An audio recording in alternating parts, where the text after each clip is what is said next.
దేవుని యొక్క సృష్టి ఎంత గొప్పదో కదా, దేవుని యొక్క చేతి పనులు ఎంత శ్రేష్టమైనవో కదా గమనించాలి.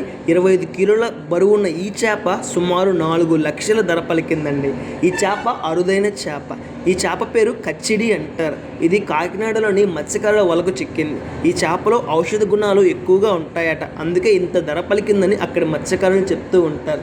గమనించాలి, ఈ చేపను దేవుడు ఎంతో గొప్పగా సృష్టించారు కదా, ఈ చేపను దేవుడు ఎంతో గొప్పగా ప్రేమించారు కదా, మరి మానవుణ్ణి మర్చిపోతాడా? ఈ చేప కన్నా ఎన్నో రెట్లు శ్రేష్టముగా మానవుణ్ణి దేవుడు సృష్టించారు కదా, ఈ చేప కన్నా ఎన్నో రెట్లు గొప్పవాడిగా మానవుణ్ణి దేవుడు సృష్టించారు కదా, మరి మానవుణ్ణి మర్చిపోతాడు? ఒకసారి ఆలోచన చేద్దామండి. మనలో చాలామంది మేము అనుకుంటూ ఉంటాం, నేను ఎందుకు పనికిరాను, నన్ను ఎవ్వరూ మెచ్చుకోరు, నన్ను ఎవ్వరూ ప్రేమించరు అని. గమనించాలి, దేవుడు మనల్ని ఎంతో గొప్పగా ఈ లోకంలో సృష్టించారు. ఈ చేప కన్నా ఎంతో రెట్లు శ్రేష్టమైన వారుగా మనల్ని సృష్టించారు. ఒకసారి ఆలోచన చేద్దాం.